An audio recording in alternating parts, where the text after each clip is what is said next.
Welcome to the Mets Pod, presented by Tri-State Cadillac. On today's show, the offseason continues. We've got the latest rumors, predictions, and ideas. We especially focus on pitching this week, with the Mets needing to not only fortify their bullpen, but also get creative to fill the holes in their rotation. Of course, we answer your mailbag questions to close things out. So subscribe to the Mets Pod on Apple Podcasts, Spotify. You can watch every episode on SNY's YouTube channel or wherever you get your shows.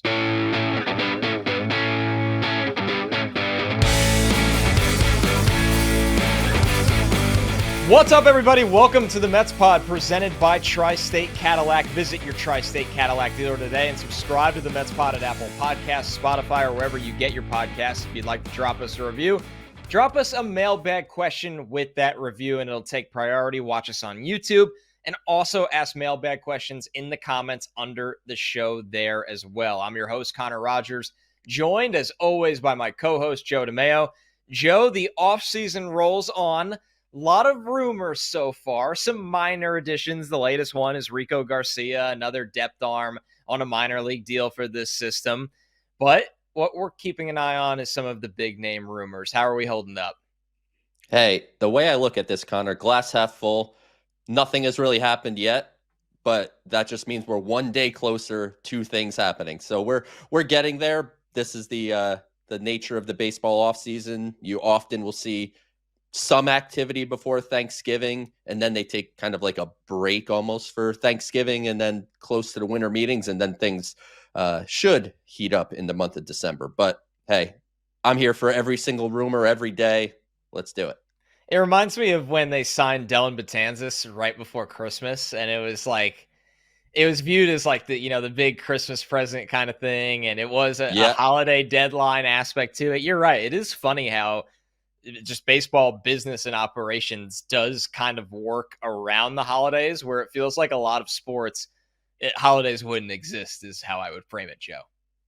Yeah, it's Thanksgiving. Let's just take a couple days off, and we get near Christmas, take another couple days off, and occasionally things will happen around the holidays. And the Dellin Betances one is just an all-timer. Like the picture of him sitting next to the Christmas tree with the present, and it's just like how far we've come. That was a big deal.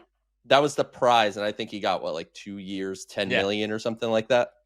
Yeah, that was a really big deal at the time. Now we're sitting here talking about, can Juan Soto get over $700 million, and why shouldn't it be the Mets? And also, Joe, this free agent market got a lot more interesting since we've been off the microphones, because Roki Sasaki, probably, I don't want to jump to conclusions here, but probably viewed as even a more premium talent than Yamamoto was. Am I out of pocket to say that? So slightly different, because he's a little less refined than Yamamoto at was. His age. Younger guy.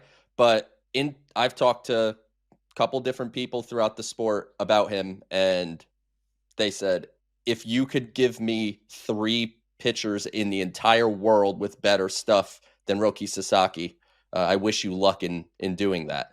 He has some of the best pure, just his stuff. His fastball will get up to 102. His splitter has crazy movement, much like Kodai Senga's, but he throws it 91 miles an hour. He has a slider that he's working on. So Sasaki is a truly special type of talent, and the situation surrounding him is as unique as it gets. You really have to go back to what Shohei Ohtani went through when he initially signed with the Angels to find even close to a comparable situation to what's happening with Sasaki now. Our first question from Caterin1 on YouTube. What news is there on the Mets and Sasaki? Considering the amateur rules, what would a deal look like, and how do you view his floor or ceiling? Joe, I think you kind of touched on the floor and ceiling situation, because this guy is a little bit raw, but the stuff is just out of this world at 23 years old. But for those that don't know, explain just how this free agency truly is not about the money in this rare case. It's largely about where does he want to go, considering it's an international signing. Straight up recruitment. So the rules in posting between the NPB and Major League Baseball, if the player is not 25 years old, they fall under the international bonus pool, which every year in January, we talk about on this show. Last year, they signed Giovanni Rodriguez. This year, they're favored to sign Elian Pena, who's going to be one of the top international prospects in the class. Sasaki's going to fall in that pool where you're signing mostly 16 to 17-year-old Latin American players, and now Roki Sasaki falls into that pool. From a signing standpoint, how much it'll cost, to your point, Connor, money, at least in the form of his signing bonus, is not going to be the driving factor here. I don't think that teams are going to back out of their entire international class to just give all of the money to Sasaki. And ultimately, is he going to sign with a team that he doesn't feel as good about because they're giving him $7 million instead of $3 million? This is not, $325 instead of $275. This is $7 instead of $2 or $3. And so I think when you look at some of the teams that are likely to be involved here, the Dodgers are considered the presumptive favorite. And I think that's largely because they're just the Dodgers and they have that rapport with the Japanese players, and Shohei Ohtani and Yoshinobu Yamamoto are already there. Yu Darvish, one of Sasaki's idols, is with the Padres. So go ahead and throw the Padres on the list. Will Salmon, our friend of the show over at The Athletic, said the Mets stand a reasonable shot here. David Stearns flew over to Japan to see Sasaki pitch. I believe it was in September. What this comes down to is, I think the Dodgers should be considered the favorite, but I think a lot of people are making assumptions about a guy that we don't know what is most important to him. One report will say he might prefer a small market. Another will say he wants to become a superstar. So it's all different things. So we don't know necessarily what Sasaki's his preferences are, but this is a saga that's going to last a long time. I think he's going to be a part of the next international signing period, which means he would sign in January ultimately. And yeah, the Mets will be in play. I just can't possibly handicap the odds right now. Well, what's interesting to me is, Joe, you brought up Elian Pena, which is really important here, right? I mean, this is supposed to be the Mets' biggest international signing ever. He would get a bonus of around $5 million. The Mets pool, the last time I checked, is $6.2 million. Yep. Would that have any interference of going after Sasaki, or is this a scenario where you kind of throw everything out the door and you go, hey, if we can get Sasaki, we can get Sasaki, and then we'll figure out the rest later, even if that largely impacts the plans we had originally for our class? So you can also trade for up to 60% of your pool amount from somebody else. So there's always teams every year that leave a couple $1 million on the table that they just didn't spend. So you could go and you could trade a prospect to, I have no idea what other teams are doing, but let's just say Detroit. They're not going to use all of their pool. You could trade for $1.5 million of international signing bonus money. And then there you go. There's a 2 point something, almost $3 million. And that's what I think a lot of people expect, is that Sasaki will end up in the $3 million-ish range, because I don't know what the Dodgers are doing, but I suspect they always get a high-end international guy. So I doubt they're just going to bail on everyone for Sasaki, but it's going to be interesting to see, because this is the first time in a very long time that there's a player of this quality coming over that genuinely all 30 teams have the financial wherewithal to obtain.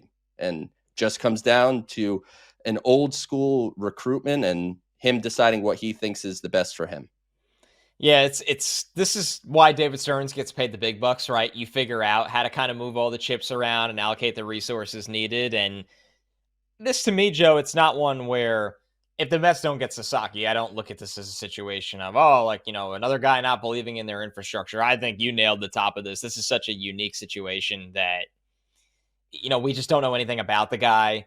It's not a scenario where typically Steve Cohen's upfront cash has any effect. I think this is a scenario where if a guy like this is making a decision, and facilities and pitching lab and pitching data and sports science comes into play, it's nice that the Mets are in the company of the upper echelon franchises like the Dodgers. Yeah. That makes you feel good.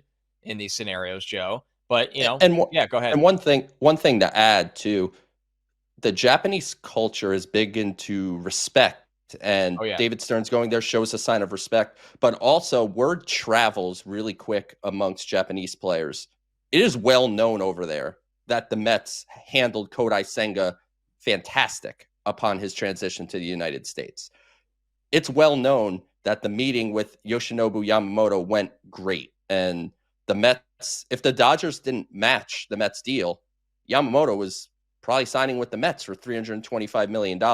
So it wasn't as if, Yamamoto completely, quote unquote, used the Mets. Like, I think there was interest. It's just his preference was the Dodgers, and, that worked out. But word like that travels, and you're not going to get them all. You're going to get some, you're going to lose some. But if you're able to set a precedent that you know how to handle pitchers transitioning from Japan to America, that's only going to increase your chances in signing guys down the road, whether that's Sasaki now, Munetaka Murakami next offseason, or the many Japanese players that seemingly on a yearly basis, more studs are coming over. We'll get back into the pitching towards the end mailbag questions because there's a lot to dissect there. We'll talk more free agency and a lot more trades, obviously, this week. But Joe, wouldn't be the opening block of the Mets pod if I didn't, say the name Juan Soto, of course. This is the Soto sweepstakes, the Soto following. Here's where everything stands. If you haven't gotten the news yet, Jeff Passan, of course, from ESPN has just been all over this, who is, the biggest newsbreaker amongst all MLB insiders right now and does such a good job. The Blue Jays will have the first meeting this week. The Red Sox will have the meeting after them, then the Mets, and then the Yankees.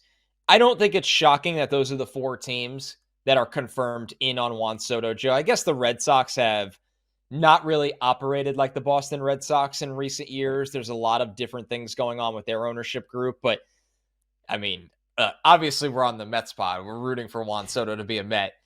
For the actual sport of baseball, Juan Soto going from the Yankees to the Red Sox would be wildly entertaining. The Blue Jays are reportedly prepared to make a pretty big offer here. I find them so fascinating, Joe, because we've heard this about the Blue Jays with massive free agents over the years, yet the Blue Jays have their best young star in Vlad Guerrero Jr. going into his walk year, unpaid. They've not really paid their homegrown guys, so we'll see where that one goes.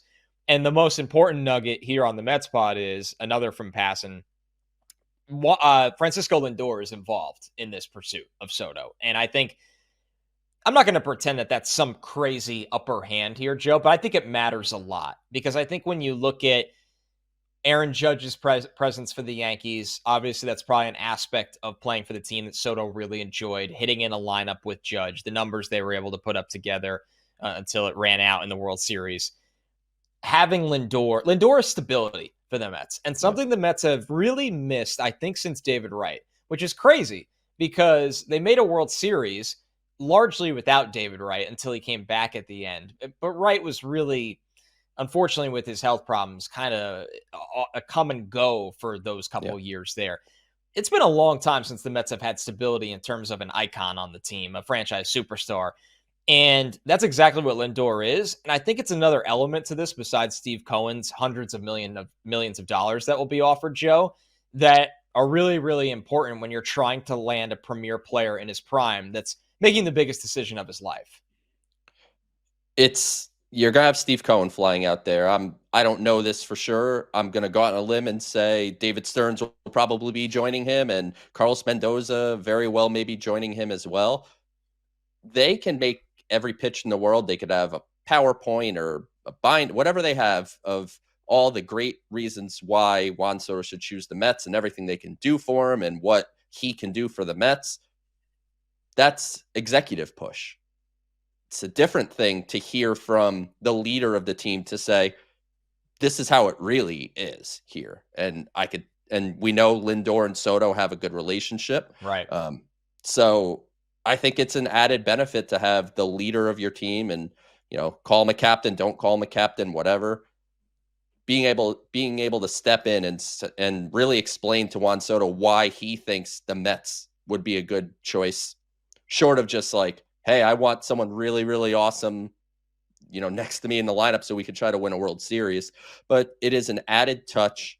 And when you look at the market for Soto, one thing I find kind of interesting, like you said, it's the Mets pod, but we can't help but talk about the Yankees for a second.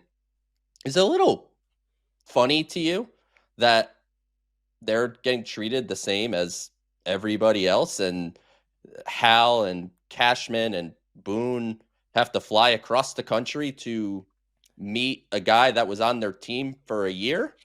It just feels a little like, hey, everyone who says, the Yankees have the advantage, if it's close, he's going back to the Yankees. Maybe that's true, but Soto said after the World Series ended that everyone was on the even playing field, and in the early going of the offseason, he is proving that to be an absolute fact. And I just find that, I don't know, peculiar might be a decent word to use. I think my best attempt to explain it, if I'm looking for the, not just laughing at the irony of it all side, is that it's noteworthy to me, Joe, that they are meeting with him last, because that might be a scenario where he's having these meetings with these three teams that he hasn't played for yet, right? That could be getting to know them from the very top down. That could be parameters of how financially committed they are into this pursuit. Like, hey, are we talking $600+ million here, or are you trying to be creative in a way that I know my market? Like, if you're not coming to the table at $500 million, then you're wasting my time. And I think that the final meeting being with the Yankees is a good check-in for everybody to be like, okay, this is where things stand, and things are real here right now. Like, we can't say this is enough. This is different for Soto than the typical Yankees pursuit they've had while trying to not just get Cole, but really more so get Aaron Judge back in the fold, where I don't think Soto is coming to the Yankees at the end of these meetings and going, well, this team's ready to offer me $625. If you guys can get to $590, like, I'll come back. Right. I just don't view it as that situation. So I think the Yankees know we need to be in touch with him, even in person, so consistently. We can't let this slide at all because it could get away from us. And I think that's why they're meeting with him last. And I'm sure there'll be multiple meetings for multiple teams, and this thing could drag out. Or at the end of the day, one of these teams, potentially the Mets, could meet with him and say, hey, let us know if another team offers $720 million.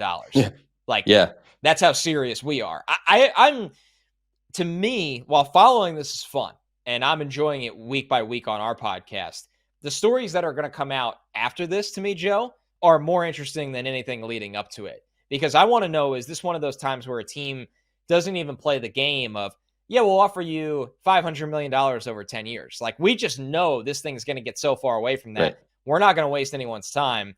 We're going to get the gnats out of the way. And by gnats, I mean, like, literally the small teams out of the way. And nothing directed at his former team there. It's just, this is a really interesting scenario to me, and it's going to heat up. I think it's going to heat up fast. And on the contrary, Joe, it's been the exact opposite with Pete Alonso. We have talked about this for the last couple of weeks, though. We think Pete's free agency is going to drag out a very, very long time, while Soto's could be over legitimately within a month. That wouldn't be shocking at all. While Pete's could still be going on towards Christmas time. No noise around Pete Alonso, Joe. I don't really think there's much to say directly about Pete right now in free agency, but I think some of the rumors that have to do with him and the Mets are interesting, like Willy Adames potentially being a target for the Mets. Now, Joe, do you think this is a scenario where if they get Soto, Pete's entirely in a vacuum, or an Adames is like another big fish is entirely in a vacuum? Or do you think if they get Soto, it's going to be real, hey, we'll see how far this goes, but we're going to kind of round out our lineup in a different way? I think they're going to handle these in a vacuum. I think when you look at the payroll flexibility that the Mets have, they could sign Soto for whatever that number is, 45 a year, 50, wherever it ultimately ends up. Let's say 50 to keep the conversation simple. To keep a round number. Fair. Yeah, like 50 is not, it's not unreasonable to think it's going to get to that level. They can sign Pete. They could sign Willy Adames. Not both, but they could sign one of those guys and also fill out a pitching staff reasonably. that's how much payroll flexibility the Mets have. Ultimately, when we look at, how may the Mets approach this offseason, we talk about different luxury tax thresholds and do they want to avoid moving their draft pick down 10 spots again? They don't have to if they don't want to. They have an owner with all the money in the world. So it's really up to them how they want to do it. And that's why I think you look at Alonso and Adames just purely in a vacuum of how much better is the team if we sign Pete versus an alternative first baseman, or how much better is it if we sign Willy Adames for third base and shift Mark Vientos to first, which I'm going to tell you, I'm taking Pete over Willy Adames. I think.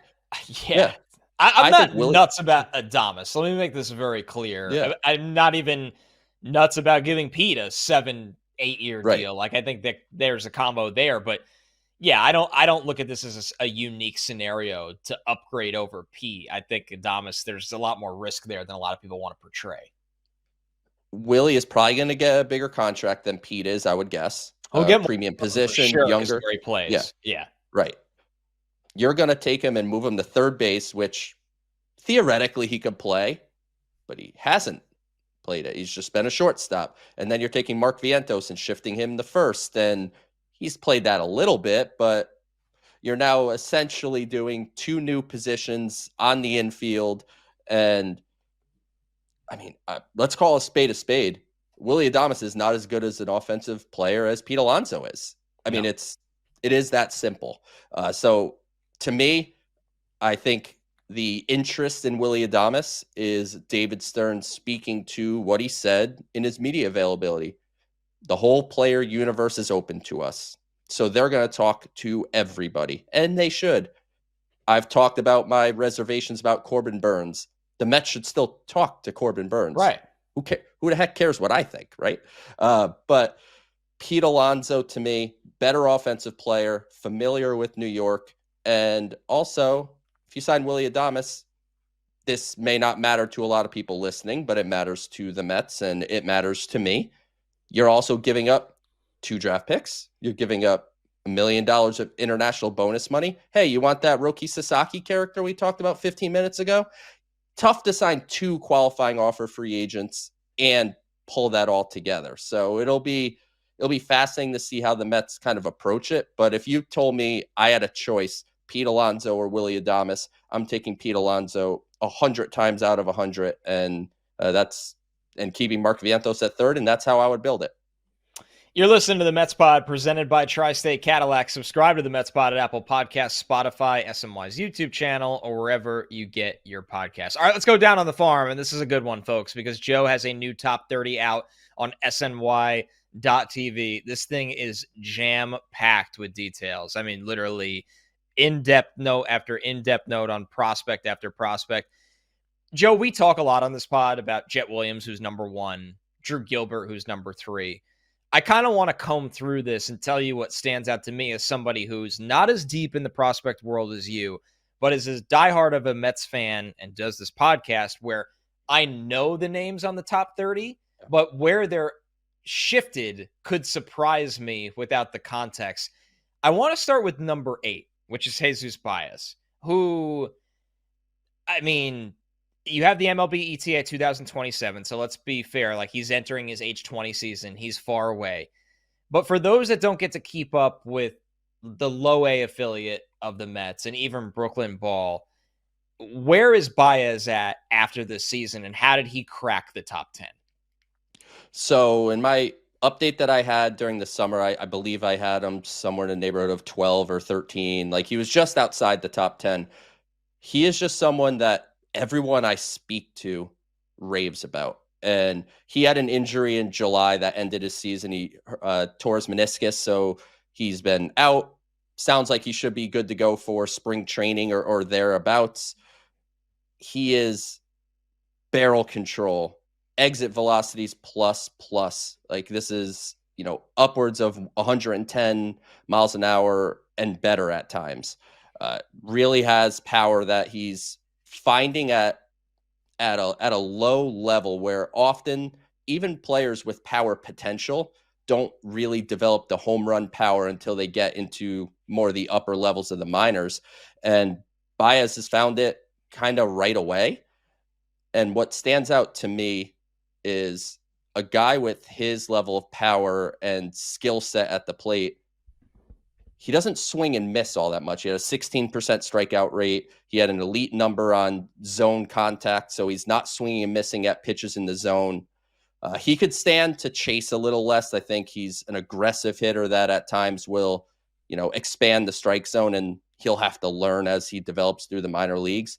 But if you're talking about a potential future third baseman with a plus arm, with plus power potential, he's someone that warrants being in the top 10 of this Mets system. And as you talk about some of the guys upper on the list, they're going to graduate sooner than later. So Jesus Baez to me is kind of the top of the next wave of prospects that are going to be impacting the Mets system as I update this list every few times a year that I do. Baez, a great story. He was really borderline afterthought in that 2022 class, and now he surpassed the guys that got big-time money. So a nice rise for him. Speaking of rise, we've talked about Jonah Tong on this podcast, Joe, but just jarring to read in your write-up that this was somebody who was not in your top 30 before the season last year, former 7th-round pick. I don't think expectations were insane. And now he's in the top 10 at number 10. Tong, I think it's safe to say, Joe, had the biggest rise of any arm in the Mets system in the 2024 season. Biggest rise of any arm in the Mets system, and probably across the sport, one of the bigger risers amongst pitchers across the whole landscape. Didn't really do much prior to 2024. Didn't get into too many games. When the Mets drafted him, and we talked to Tommy Tanis about it, and just a raw piece of clay with some really interesting pitch metrics, and a guy that kind of understands what modern day pitching is about. And he just put it all together this year. Statistically, he really wasn't all that far off from what Brandon Sproat did. And Sproat is now a consensus top 100 prospect in the sport. And at some outlets, the number one prospect in the Mets system. When I look at Jonah Tong, it's a fastball with special traits to it. It's not velocity. He's not coming at you throwing 97 to 100 like Sproat is. He's 93, 94. He'll occasionally touch 95, 96, but it's got that induced vertical break, which is a term that I talk about pretty often on this show, which makes it have that appearance of rising, and that's how hitters swing through it. Very similar. Shota Imanaga is an example of very similar, where he's kind of in the low 90s with elite IVB there, and that causes hitters to swing and miss. Tong's favorite secondary pitch is his old school 12 to 6. If you watch him pitch, he's very over the top, and it's kind of an average to a tick above average offering, and the Mets are trying to figure out that third and fourth pitch from a consistency standpoint. He's throwing a cutter, a changeup, so they're tinkering with some things. But this is, again, another example of this Mets pitching development system taking a kind of piece of clay player and turning him into a substantial pitching prospect who went from low A St. Lucie to start the season and ended the season with double A Binghamton. And that's where I expect he'd start 2025. So Tong is a fun prospect that's really just on the rise throughout the whole sport, not just within the confines of the Mets system. All right, I want to stay in the top 15 here, and this is the Mets 2024 second-round pick out of Duke, Jonathan Santucci. He's 13th, lefty. Joe, what fascinates me with Santucci is he's somebody that he was a two-way player in college. In 2024, he threw 58 innings, but before that, 2023, 29 innings, 2022, 24 innings, 2022, 41 innings, didn't really pitch at all in 2021.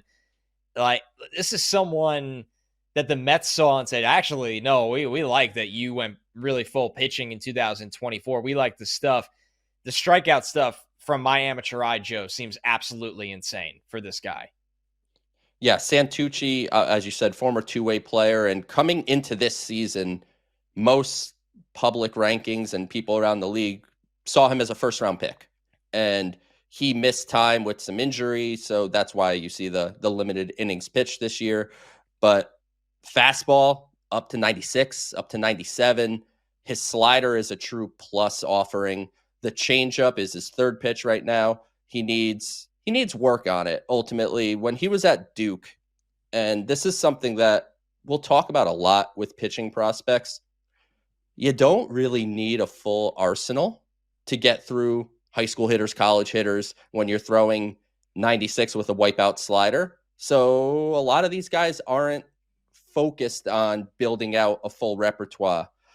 So he's dabbled the changeup. It's got some very interesting arm side fade to it. He just needs ultimately to throw it more.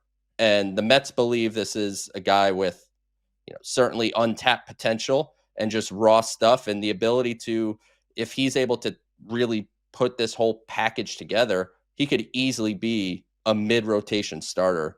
And the Mets were, from what I was told, a little surprised that he made it all the way to them at their pick in the second round. And now you put him with Eric Jagers and this pitching development staff, and he'll be someone that I will have a close eye on as we head into the 2025 season. All right, Joe, out of the guys not inside the top 15, give me your Jonah Tong pick for next year. Maybe that's even extreme because not a lot of guys are, not viewed in the top 30 and then have this meteoric rise. Like I look at this list and I'm excited personally to keep an eye on Trey Snyder, number 19 on your list, because he was the 5th round pick in last year's class, but they went way over slot for him. He got the 3rd highest bonus out of that class, only behind Carson Bench and Santucci, who we just talked about. Is there somebody besides Snyder, or you could use Snyder, that you think, hey, they're at 19 or in the 20s right now. If they were in my top 12 or even top 8 at the end of the year, I wouldn't be shocked. Snyder's a great example. The Mets we had Chris Gross on our show here, and he talked and raved about Trey Snyder, and he actually ended up getting the 3rd highest bonus of any Mets draft pick this year, only behind Carson Bench, the 1st round pick, and Santucci, who we just spoke about. So Snyder will be one I'd keep an eye on. And if you go all the way down to 25, catcher Giovanni Rodriguez, he was the Mets' top international signing in this past international period. And ultimately, he got off to a slow start to his pro career, and it looked like he was having a tough adjustment. In the last month, he really seemed to find his groove offensively. He hit 341. He had a 968 OPS in the last month of the season. And defensively, when the Mets signed him, I was told by someone in the Mets scouting department, this is a 70 grade throwing arm, which 20 to 80 scouting scale, a 70 is, potentially elite. So he's got a lot of work to do. But if you told me Giovanni Rodriguez went to the Florida Complex League to start 2025 and maybe ended up in low A St. Lucie before the year was out, and we were talking about him closer to the top 10, that wouldn't surprise me at all. All right. Of course, to read the full list here, go to sny.tv. It's Joe's top 30 prospects for 2024. Before we close the book on this, though, we did have a question from relating to this article, Joe. This is from Chris Toomey, 9256. How has Colin Houck been doing? I haven't heard much about the Mets' 1st-round pick from 2023. Joe, I think people will be sad to know Houck was number 23 on your list after a disappointing debut pro season. As much as I love to talk about the risers on the list, when there's risers, there has to be fallers. And Colin Houck was unfortunately a faller. His first pro season, it just didn't work out. He struck out way too much, chased way too much, ended up, statistically posted a 610 OPS at low A St. Lucie. And even the batted ball data that he was putting in play, that wasn't even particularly special or unique. He's young enough. And, if you go back to last year, we talked about Colin Houck a lot. Former 2-sport athlete, was recruited to SEC schools as a quarterback in addition to being a baseball player. So this was really his first full season of focusing solely on baseball. And yeah, it was just a tough go of it for him. But at 20 years old, I'm not exactly giving up on him yet. But putting him higher on this list to me would have just been like, I don't want to drop him because he was a high draft pick last year. there was just nothing on the surface or underneath the hood that led me to believe that Houck should be, in the conversation to be in the top 15. But maybe his first full off season, and now he's experienced pro ball, and he goes back into. I would guess he would repeat St. Lucie to start the year, and maybe he can turn his prospect stock around. And I think one thing to remember with these kids, and now the interest is so great in the minor leagues, and trust me, I see everybody's tweets and posts about where they would rank guys, and I love the conversation. I think people often are just now way too quick to give up on players. So I'm not giving up on Colin Houck, but he has a lot of work to do to work his way back up this list. Yeah, it happens. It's, we were following Houck, maybe not on this show as much, because during the season, you and I tend to follow guys in AA and higher, but this is the time of year where we can evaluate the lower level players. And it was just a tough go of it. He just never really got going, to be quite honest with you. And he needs a hot start, and hopefully he can find his way to Brooklyn next season as well. All right, let's dive into the mailbag. And Joe, I'm going to read these two together. And thank you to both Ginger Panda 31 and M158 for the 5-star reviews on Apple Podcasts. The first one from Ginger Panda: who's a dark horse for the Mets to go after in the offseason? I know Mullins has been brought up on the show, and for those that missed it, Joe suggested potentially trading for Cedric Mullins as a stopgap answer to center field. But assuming the Mets throw money at some bigger names, hopefully Soto, who can make a splash without necessarily breaking the bank. The next one from M says a lot of attention is rightly being paid attention to the free agent market, but there are a lot of interesting trade pieces available too. I was wondering about your thoughts on particular players you think the Mets might target. A name that stuck out to me personally was Pete Fairbanks. Relatedly, are there any prospects besides the obvious that you would consider untouchable? All right, Joe, I think the best way to go through this exercise is let's get the untouchables out of the way, because once you do that, then we could have the discourse of who is a potential, guy to go trade for, or two guys to go trade for. And then let's dive into maybe if they do make that trade, what are the 1-year flyers or 2-year flyers like they did with Severino and Manaea last year, which we'll talk about both of those guys at the end. Yeah. But untouchable prospects, Joe, go. I'm not looking to move Jet Williams or Brandon Sproat at the top of my prospect list unless it's a very unique case. And honestly, when I kind of look at Carson Benj, like, hey, we kind of just drafted him. Do I really want to? Yeah, I don't love the idea of just trade him dumping him a couple months after you get him. Ultimately, I'm probably the wrong guy to ask about what's untouchable, because I am by nature a prospect hugger. So want mine? Yeah, let's get yours. But for me, I would probably, I think I would cut it off at Jet, Sproat, and Benj. And I think I'd be open-minded on anything else. I'm in full agreement with you. I'm not trading Jet or Sproat, because Sproat's your big-time arm in the system of a team. And he's right on the precipice. Right. And this team needs arms. Like, we're about to have a combo in a second about trading for an arm. So does it make sense to unload the guy that you think has the best shot? So Sproat, absolutely untouchable. Jet Williams, we're just so high on the guy in general. And honestly, you're selling low right now because he lost much of his season to injury. I don't see the sense in trading either of them. In a big time deal, I could be talked into Gilbert. I don't love the idea of trading Clifford, but if they plan to extend Pete, then I could kind of let that one go a little easier, because I think Clifford is most likely a long-term first baseman. We'll see if he ends up in a corner, and you have Vientos at third. So I don't love the idea of trading Clifford, but I'm not going to call him untouchable. Benj isn't untouchable, but it just makes no sense to trade a guy you just drafted in the first round, like you said. And a corner outfield bat, like whether the Mets get Juan Soto or not, there's a hint. The Mets are going to need those in the future. So after that, that's it for me, honestly. I don't really, there's not really anyone else that's untouchable. Like I'm not in love with the idea of unloading Jonah Tong, because I think he's an upside arm, but I'm not going to call him untouchable. Yeah, I would agree with that. Like, as high as I am on Jonah Tong, I'm not going to let him stand in the way of a substantial deal. I'm certainly not just trading him to trade him, but if he's a holdup in, call it a Garrett Crochet trade, I'm not going to let the deal fall apart because of Jonah Tong ultimately. Well, let's talk about Crochet in just a second. I just want to point out the theme of that is Yeah. my theory, and I know you kind of agree with this a little bit too.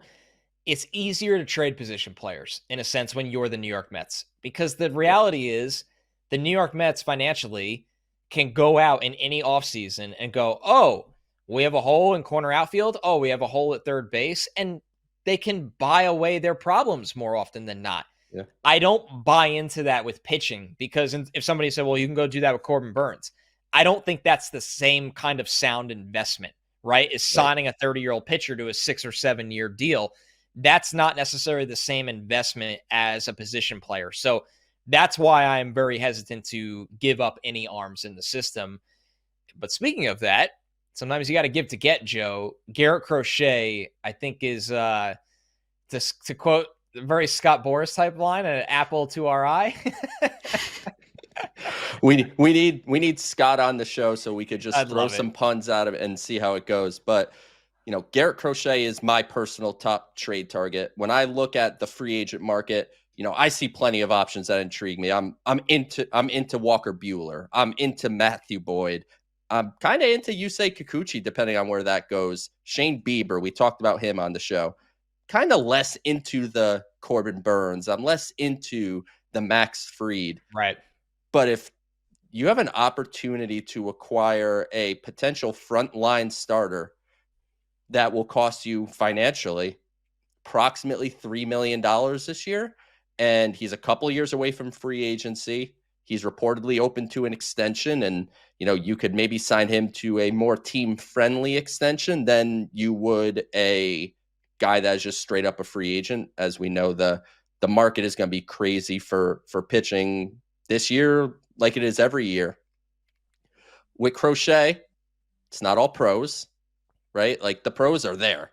It's elite stuff. It's special stuff. It's struck out over 200 guys in 145 innings. Fastball will touch triple digits. He's got slider, cutter, sinker. He has all the recipes of what makes an front line number 1, number 2 type starter in a rotation. But you have to account for some of the past here. He was a college reliever. He was a professional reliever. He ended up becoming a professional starter. He underwent Tommy John surgery in 2022. He's kind of had a shoulder flare-up. So there are some injury risks and questions along with him. But if you tell me that I can take those injury risks and questions at the cost of, I don't want to say extra talent, because you can never have enough, but looking at the Mets system and just their overall team setup, position players, they have an abundance, especially in kind of the infield and center field type of mix. And Chris Getz, the general manager of the White Sox, said, if we're making a Crochet trade, we're targeting position players. Right. Now the question is, are they targeting like the highest graded prospects that they could get? If that's the case, I don't think the Mets can touch the Boston Red Sox, because the Red Sox can play with Roman Anthony or Marcelo Meyer or Kyle Teal. The Red Sox have 4 offensive prospects that are higher regarded than Jet Williams is throughout the sport, just for a reference. So they would have the advantage in that aspect. But if the White Sox, which they have historically shown a propensity to do, want to fill big league spots now or in not far from now, the Mets can say, do you like Brett Beatty? Do you like Luis Angel Acuna? Do you like Ronnie Mauricio? Do you like Drew Gilbert? Do you like Jet Williams, hypothetically, even though that's not what necessarily who you or I would want to part with? The list of options that the Mets can provide is pretty long, and they'd be in a situation where if they traded a couple of those guys and then you tack on a couple other prospects, the Mets system would still probably be in pretty good shape. And I think they'd be able to survive offensively at the big league level while adding that quote unquote ace or frontline pitcher that Mets fans are screaming and shouting that the Mets need. It's a really good point. Like, they should be in for a Crochet type of player as much as any other team. because this is a team And right it sounds now. like they're interested. I believe It John does. Heyman reported that the Mets are involved in whatever conversations, or at least showed interest in Garrett Crochet. So it's not just, the Cedric Mullins thing was An Joe's idea off the idea. top of his head. Garrett Crochet seems like it at least has the potential to become a reality. Yeah, I mean, sometimes we like to play MLB The Show franchise mode on this show, and sometimes we actually, take away ideas that have some legs to them. I think Crochet does, and the Mets, constructing a staff, you can make a lot of different arguments of how to do it. I think in a perfect world, the Mets would love to have a number one guy at the front line of it, a stopper or an ace, whatever you want to call it. And Kodai Senga's health woes, probably project him more as a middle of the rotation kind of guy. We know when he's on, he's great, but just the reliability aspect. But Joe, even if they made a big move for a guy like Crochet, the Mets wouldn't be done yet. If they make the move or they don't make the move, the market we know they're going to stay in is the short-term starting pitching free agent market. And you kind of hinted at this before. It's an overwhelming amount of names. It doesn't mean that there's, 10 Garrett Coles out there or anything like that. But Corbin Burnes is the household name. Everybody knows Blake Snell and Max Fried. Fried got the qualifying offer, so did Corbin Burnes. Before we get into some of these flyers, Joe, I know Jeff Passan kind of made brief mention of this. Do you think there's a chance Luis Severino just ends up taking the qualifying offer and one of the Mets' biggest problems is solved? Yeah, we said it on last week's show, right? When it came out. We felt better about him than Manaea by a wide margin. We thought Manaea is going to take some creativity rather than Severino. Manaea and Alonso were the other two qualifying offers, and they were certainly not taking it. I believe Severino's market would be negatively impacted by declining the qualifying offer. Perhaps he can decline it and try to parlay that into a 2-year deal with the Mets if he'd prefer Or an a little option more security deal. or something along those lines. But I'll say this, and I say this to a lot of people. If Jeff Passan says it, I'm paying attention, and he mentions the possibility, and it makes a lot of sense. It would solve, like you said, a lot of problems. I would be ecstatic to have Luis Severino back on the Mets for 1 year and $21 million, and then see how it goes and address how you want to go from there. But I think it's a distinct possibility. And if it's not him, then there are plenty of other short-term options to look at. Yeah, there really are. I mean, the list, you brought up Kikuchi. It's Flaherty's a free agent, which is I think Flaherty is going to get a pretty substantial contract. I think he's trending like Manaea level-ish playing field. He's 29 too, so it might even be better for him. He might be more in like the 5-year range if I had to guess. I think he's trending towards a good deal. Like Walker Buehler is probably like the top guy, I would say, amongst the guys that are probably going to be willing to take that 1-year pillow contract or 2-year with the opt-out, kind of like Manaea did last year. And I know it's just the small sample size of what he did in the World Series and the playoffs, but Walker Buehler kind of looked back to me from a stuff standpoint. And he'd be entering next year in the second year after Tommy John, which I guess not crazy dissimilar to torn ACLs in football. That second year, they kind of get everything back under them. So Walker Buehler would stand out as kind of that's the option. And the only issue there is I'm sure every other team in the sport is thinking the same thing. Right. That's, we have all these grand ideas of this pitcher's the guy to throw the dart on, but that means a lot of teams want to play in the same market because strategically it's wise. You brought up Kikuchi, who, full transparency, Joe, I have no idea how to value Yusei Kikuchi. This is someone who it will be 34 years old in June. He's been in the major league since 2019. He's pitched a lot in the major leagues. He started his major league career at 28 years old for the Mariners. He was on the Mariners for 3 years, the Blue Jays for 2.5 years. He was typically a pitcher that hovered around, we'll be polite and call it, a 4.4-ish ERA kind of guy. He gets traded to the Astros last year, a trade that everybody kind of laughed at. In 10 starts, he has a 2.7 ERA. He was dynamite for the Astros. He struck out 11.4 over 9. And to be fair to Kikuchi, this is an area of his game that has gone the other way. When he was 28, he was striking out 6.5 batters over 9. Now at age 33, he's in the double digits, like a solidified double-digit strikeout over 9 guy. Number one, Joe, at 34-ish, what do you think his market will be? And two, is this somebody that found something in his mid-30s? He's gotten better and better. I think he is a very smart pitcher, and he's learned to utilize his four-seam fastball in kind of a modern way. He has good velocity on it. I mean, this is mid-90s for sure. I think contractually, it's probably not too dissimilar from Minaya, if we're being totally honest. Okay. Maybe a touch below him, because I think Minaya had a better full season than Kikuchi. Kind of you're banking on what happened in the second half.